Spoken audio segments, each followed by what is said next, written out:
제가 한 20분 정도 말씀드릴 사항은 여러분들이 굉장히 궁금해 하시는 사항이고, 진료 때마다 신약 없냐, 신약 나온 거 없냐 이렇게 말씀해 주시잖아요. 그런 거에 대한 짤막한 그런 대답이 되도록 발표를 해드리겠습니다. 올해는 참 우리 파킨슨병 환자분들과 파킨슨병 관련 의료진들에게 뜻깊은 해입니다.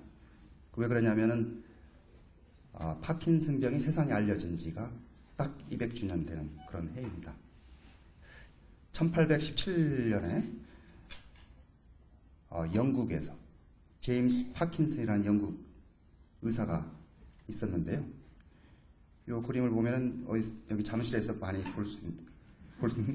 보는 그런 타워 같은 비슷한 타워가 있는 런던에 이 제임스 파킨슨이라는 의사가 본인이 관찰한 3명은 직접 진료를 했었고요. 3명은 길거리에서 관찰한 환자를 기술한 책했던 Essay on the Shaking Palsy라는 에세이집을 발간하면서 파킨슨병이 세상에 알려졌고, 그로부터 딱 200주년 된 해입니다.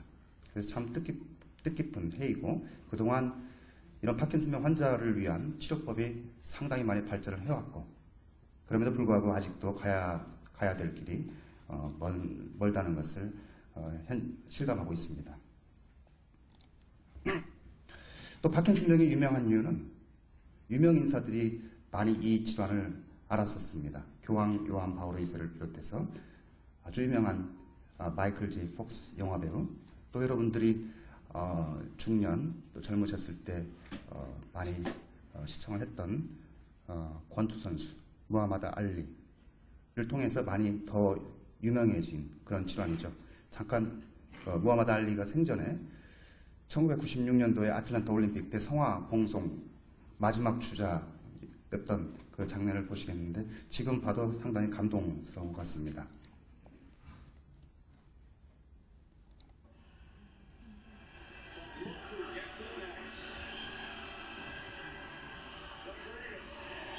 보시면 얼굴이 상당히 굳어있고 좌측 손을 심하게 떨고 있고요. 동작이 굉장히 느림에도 불구하고 마지막 성화봉송주자로서 역할을 다 함으로써 전 세계인들에게 감동을 주었었습니다.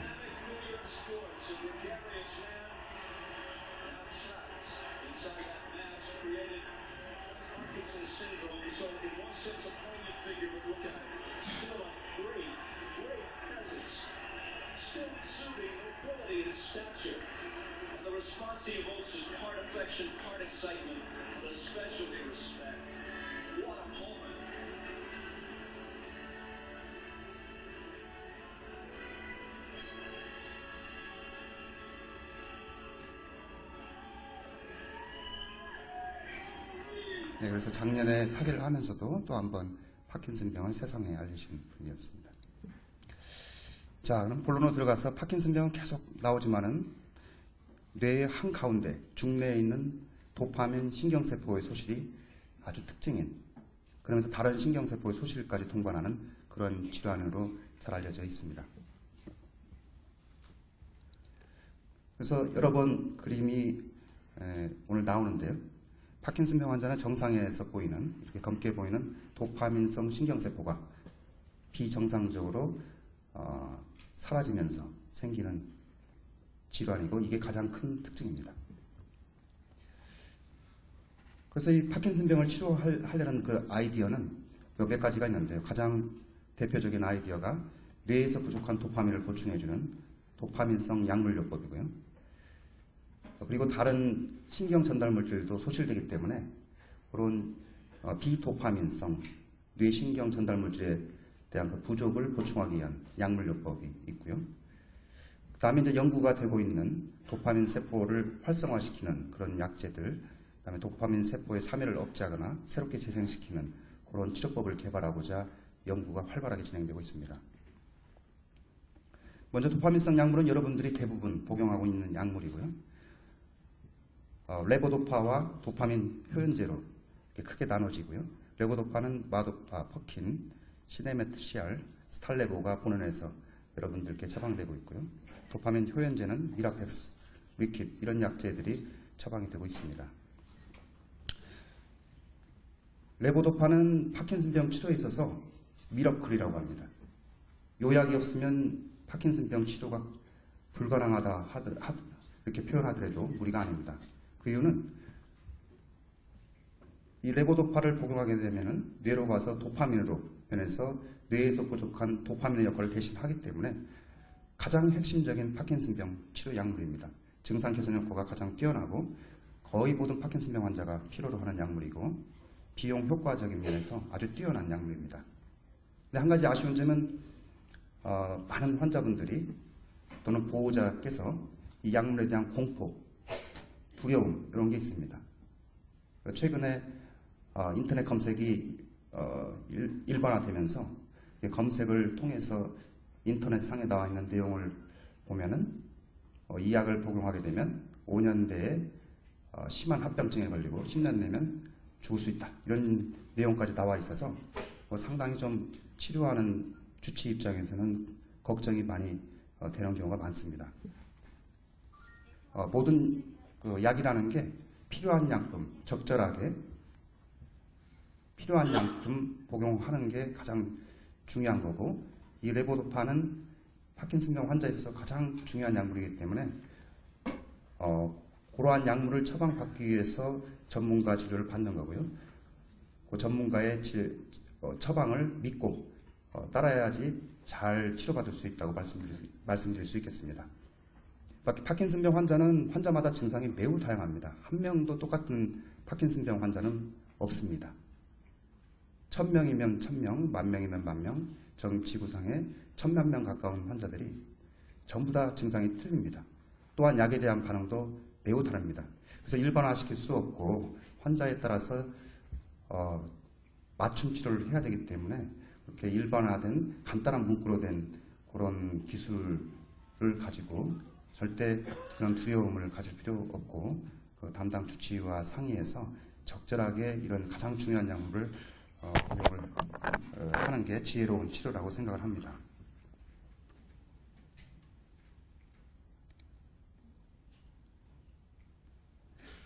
그래서 말씀드렸듯이 레보도파는 복용을 하게 되면 뇌로 가면 도파민의 역할을 하게 되는 거고요. 한 가지는 이게 위장관에서 흡수되거나 또 혈액에서 뇌로 흡수되는 과정에 있어서 단백질과 경쟁을 하기 때문에 식사와 상관관계를 없애기 위해서 식전 1시간 전에 복용하기를 권해드리고 있습니다. 다음 레보도파 제제는 시네메트 CR이고 같은 레보도파 약물이지만 흡수가 좀 느리고 약효가 약간 오래 지속되면서 연세가 있으신 분들한테 도움이 될 수 있고 밤에 파킨슨병 증상을 개선시키는데 도움이 되기 때문에 복용을 할 수 있습니다. 우리가 지금 사용하고 있는 약은 모두 장단점이 있습니다. 레보도파가 아주 우수한 약인데 역시 이제 우리가 주의해서 이 약을 복용해야 되는 그런 감안해야 될 그런 점들이 있는데요. 첫째는 이 약은 약효 지속 시간이 좀 짧습니다. 그리고 장기간 복용할 경우 운동 동요 이상 운동증이 나타날 수는 있습니다. 하지만 이것도 추후에 레보도파 용량이나 용법을 조정하고 다른 약물을 같이 복용함으로써 어느 정도는 해결이 되고 해결이 안 되면 다음 시간에 강해가 있을 뇌신부 자극술을 통해서 극복을 할 수 있겠습니다. 일부의 환자분들은 미식거림이나 구토, 어지럼증, 변비 등이 생길 수 있고 망상이나 환시 같은 증상이 악화될 수 있기 때문에 약물의 그 용량과 용법을 잘 조절하면서 써야 되겠습니다. 스탈레본은 말씀드린 레보도파와 카비도파, 다음에 이제 엔타카폰이라는 레보도파의 그런 대사를 억제하는 그런 억제제를 같이 혼합해서 만든 세 가지 성분이 들어있는 혼합약이고요. 약효 지속 시간을 좀 연장시키는 그런 효과가 있고 운동 동요가 있는 환자에서 유용하게 사용할 수는 있습니다. 하지만 일부 환자에서 약효가 넘칠 때 몸이 불수의적으로 흔들리는 이상운동증이 나타날 수 있기 때문에 그런 것은 주치의와 상의해서 잘 조절을 해야겠습니다. 다음 비락팩스와 리퀴입니다. 도파민 효연제에서 이전에 말씀드렸던 약들은 뇌로 가면 도파민으로 변하는데 이 약은 도파민으로 변하지 않고 직접 도파민이 작동하는 수용체, 그러니까 문고리라고 생각하시면 되는데요. 그 문고리를 직접 활성화시켜서 작동을 하는 그런 약제입니다. 장점은 레보도파에 비해서 약효 지속 시간이 좀 길기 때문에 그런 운동 동요 현상이나 이상운동증을 발생 확률을 약간 낮추는 측면은 있고요. 대신 레보도파에 비해서 약효, 운동 증상을 개선시키는 그 약효 면에서는 좀 약한 그런 약제입니다.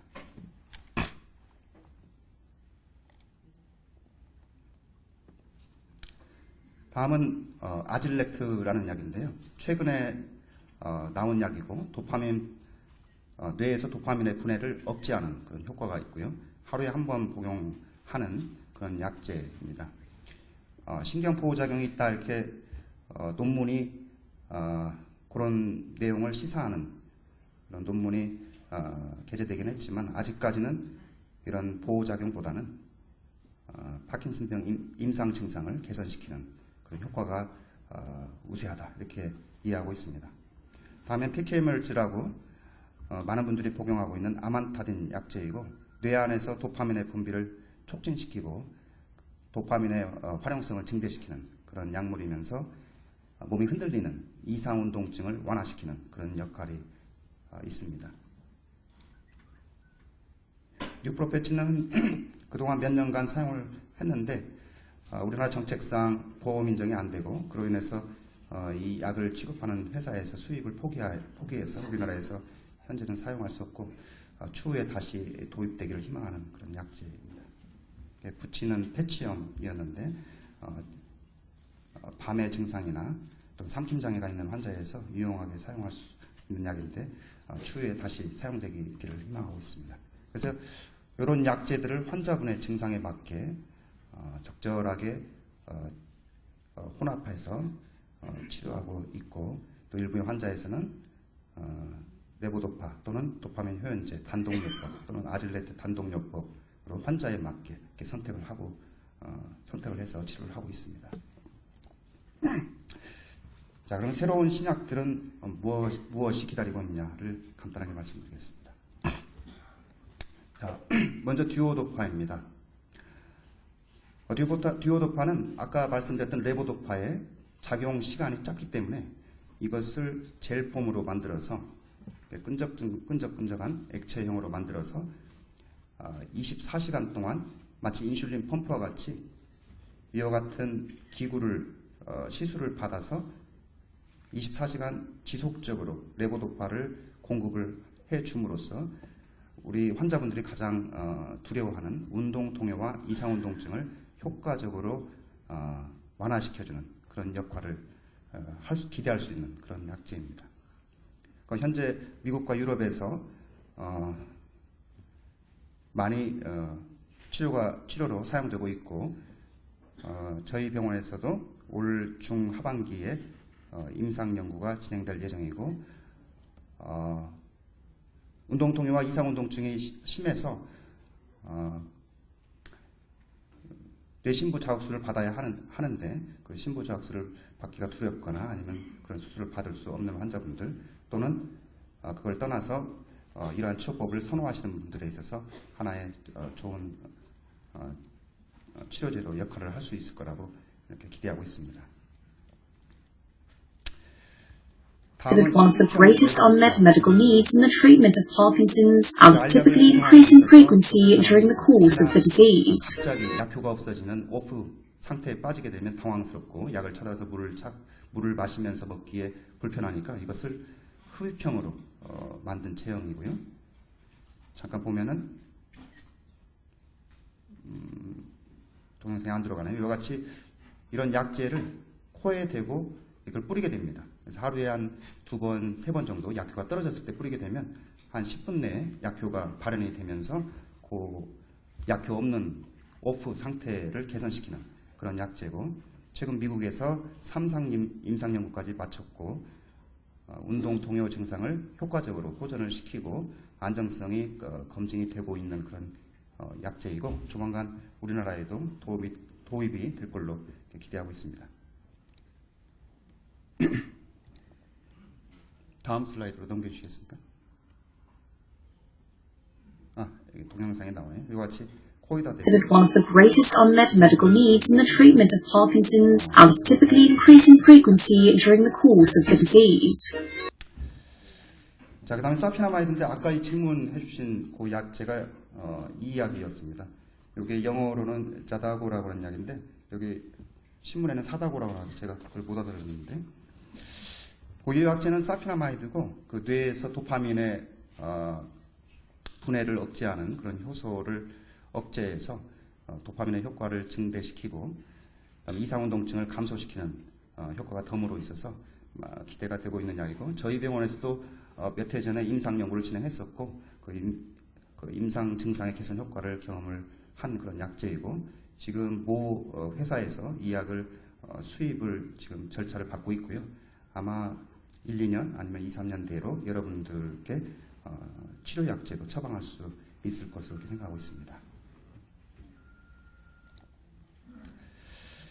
다음 이제 오피카폰이라는 약인데요. 이 약제도 아까 스탈레버와 같이 그 도파민의 대사를 억제하는 그런 약효가 있는 그런 제형을 통해서 도파민의 농도를 증가시키면서 이쪽에 오프 상태로 빠지는 그런 임상 증상을 개선시키는 건데, 이전에 말씀드린 스탈레버와 비해서 하루에 한 번만 복용해도 그 약효가 24시간 지속될 수 있다는 그런 장점이 있어서 이 약제도 지금 우리나라에 도입을 추진하고 있고 아마 1, 2년 또는 2, 3년 내에 처방이 가능할 거라고 이렇게 기대하고 있습니다. 자, 이 약제는 그동안 제가 1, 2년 사이에 가장 많은 질문을 받은 약제인데요. 밀로티닙이라는 그 약제이고, 미국 워싱턴의 조지타운 유니버시티에서 12명의 환자를 대상으로 해서 오픈 레이블이라고 해서 환자도 이 약을 복용하는 걸 알고 의사도 아는 상태에서 이 약의 임상 효과를 평가하는 그런 연구를 통해서 이 약제가 파킨슨병 임상 증상을 개선시키는데 효능을 보였다. 그리고 일부 파킨슨병 중에서 치매가 있는 그런 파킨슨병 치매 환자에서도 임상 증상이 개선되었다. 그 약효 기전은 아까 첫 강의에서 나왔던 파킨슨병 때 쌓이는 알파 시누크린이라는 그 나쁜 단백질이 있는데, 그런 나쁜 단백질을 배출을 원활히 해주어서 그런 병의 진행을 막아주어서 임상 증상의 개선을 보일 것으로 이렇게 작용 기전을 이렇게 생각하고 있는 약제입니다. 근데 아직 잘된 임상 연구는 조금 더 진행이 되어야 되는 그런 지금 현실이고요. 그 첫 번째 있었던 그런 연구 결과가 이 논문을 통해서 보고는 되었지만은 제한점은 비교 대상이 없는 환자만을 대상으로 했던 그런 임상 연구였고, 비교적 그 적은 용량 또 짧은 기간 6개월 정도 사용했음에도 불구하고 부작용이 발견되었었고요. 그다음에 작은 규모의 개방형 연구였기 때문에 임상 연구 결과를 조금 더 기다리면서 주의 깊게 좀 관찰을 해야 되는 그런 상황입니다. 근데 왜 그랬는지 모르겠지만 다른 약제에 비해서 이런 약제들이 몇 가지가 더 있는데 유독 이 약제만 전 세계 언론을 통해서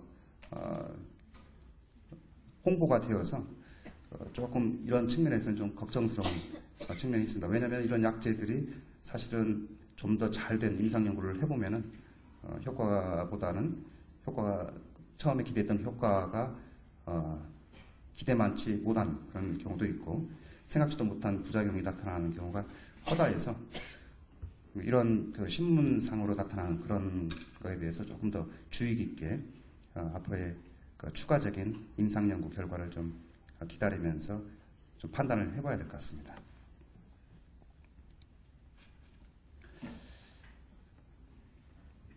그 다음에 이제 전 세계 의학자와 또 이제 저희 의료기관을 포함해서 파킨슨병을 연구하고 있는 그런 의학자들이 지금 개발 중인 약물의 연구 방향을 말씀드리겠습니다. 먼저 신경보호 작용이 있는 그런 약제를 개발하고자 노력하고 있고요. 또 우리 환자분들이 가장 힘들어하면서도 아직까지 아주 효과적인 그런 약제가 없는 운동 동요, 이상운동증 개선을 위한 그런 약제를 개발하고자 부단히 노력하고 있습니다. 줄기세포는 여전히 계속 문의를 해주시고 있고요. 또 관심도 많으시고 중요한 분야입니다. 하지만 지금 현주소는 아직까지 이런 줄기세포는 실험실 연구 단계이고 환자 적용에는 무리가 있습니다. 그래서 태아 중내 조직이나 배아 줄기세포 또는 성체 줄기세포들이 실험실을 통해서 연구는 많이 되고 있는데요. 특히 성체 줄기세포가 지금도 우리나라에서는 시술 자체가 불법이기 때문에 일본이나 중국에 가서 시술을 하고 오시는 경우가 있는데요.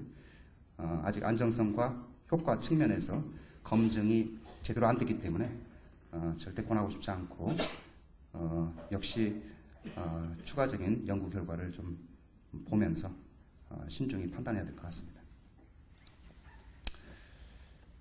다음은 이제 유전자 치료인데 최근에 유전체 의학이 굉장히 발달하면서 우리 환자분들의 파킨슨병 발병 원인 중에 가장 중요한 원인이라고 할 수 있는 그 유전자의 변이를 치료하는 그런 치료법들이 지금 개발된 연구가 많이 진행되고 있습니다. 이 그림에서 같이 이렇게 나쁜 유전자가 있다면 이 유전자를 가위로 종이를 자르듯이 싹둑 잘라내고 건강하고 기능이 뛰어난 그런 유전자를 넣어 주어서 그 세포의 기능을 활성화시키는 그런 치료법 개발을 위한 연구가 진행되고 있고요. 이제 시작한 지가 몇 년 안 되기 때문에 계속해서 좀 지켜보면서 기대를 해봐야 될 것 같습니다.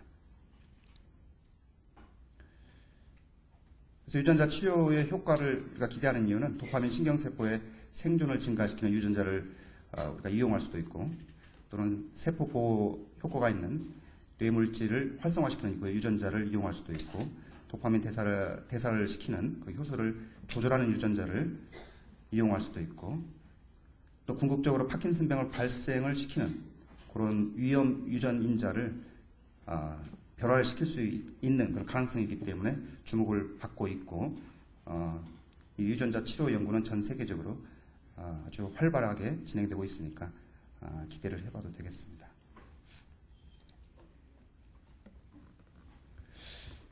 그래서 파킨슨병 미래 치료를 정리를 해보면은 저희 의료기관에서 궁극적인 치료 목표는 여러분들 한 분 한 분에게 딱 맞는 맞춤 치료를 드리고자 하는 게 치료 목표입니다. 그래서 환자분 특성에 맞는 최적화된 치료를 강구하고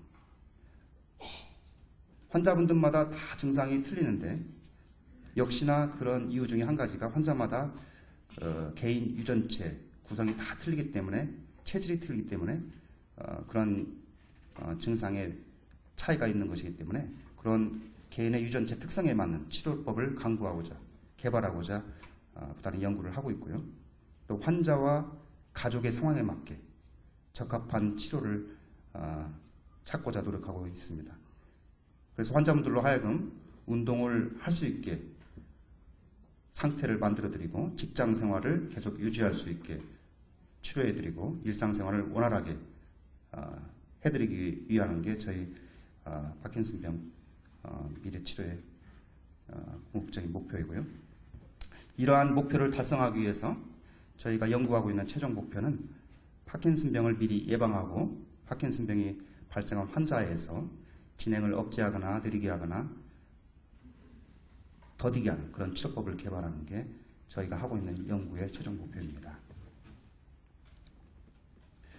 그래서 이런 연구들이 부단히 되고 있기 때문에 우리 현실에서는 각자에 맞는 그런 약물 복용, 그 다음에 이제 다른 할 수 있는 모든 최선의 노력을 다하면서 기다리는 게 현명할 것입니다. 그래서 계속해서 말씀드리는 거지만 운동은 매우 중요하기 때문에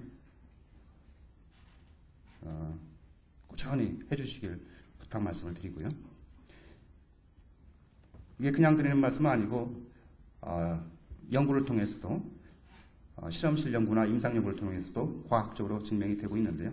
이 운동을 하게 되면 뇌의 신경 친화적인 인자들이 생성이 촉진되고 신경 성형을 증가시키면서 특히나 중년 파킨슨병이 아직 없는 그런 중년의 일반인들에게는 파킨슨병 위험도를 낮춰준다는 그런 연구 결과도 있고요. 또 아까도 말씀드렸듯이 치매 위험도도 낮출 수 있고 뇌의 흑색질의 기능을 또 향상시킨다는 그런 실험실 연구도 있고요. 그래서 파킨슨병 약물과 운동은 반드시 꼭 병행을 하면서 실천을 해야 되는 그런 상황입니다. 먹는 것도 굉장히 중요합니다. 식단 관리를 철저히 해야 되는데 특히 뇌에 좋은 음식들, 비타민 C, E, 플라보노이드가 많은 음식들을 복용함으로써 그런 항산화 작용을 음식을 통해서도 조금 도움을 받는 것이 중요하다고 할 수 있고 최근에는 사과를 하루에 1개 이상 복용하는 그런 사람들이 그렇지 않은 사과를 아예 안 먹는 사람들에 비해서 파킨슨에 걸릴 그런 위험도가 굉장히 떨어진다. 사과가 파킨슨병 예방 효과가 있다. 이런 논문들도 있습니다. 그래서 이런 음식이나 식단 관리도 굉장히 중요하기 때문에 신경을 써서 챙겨드려야 되겠습니다. 그래서 결론적으로 말씀드리면 파킨슨병 연구 분야는 뇌과학 분야 중에서 가장 활발한 연구가 진행되고 있는 분야 중에 하나고요. 새로운 약물들은 꾸준히 연구 중이고 증상을 호전시키는 데 도움이 될 거고 아까 말씀드린 약물들이 내년, 내후년 하면서 이제 하나씩 도입될 거고 그때마다 여러분들께 거기에 맞는 그런 적응증이 되시는 분들에게는 처방이 될 거고 그로 인해서 증상 조절하는 데는 더 도움을 받을 거고요. 줄기세포나 유전자 치료 연구도 아직은 실험실이나 연구실 단계에서 연구 중하는 미래에 아주 중요한 치료법으로서 역할을 다할 것이라고 기대를 하고 있기 때문에 우리가 할 수 있는 것은 지금 현재에 충실하면서 지금 우리가 할 수 있는 최선을 다하면서 이런 새로운 치료법을 기다리면서 적용하는 게 현명하다고 이렇게 말씀드리면서 오늘 강의를 마치겠습니다. 감사합니다.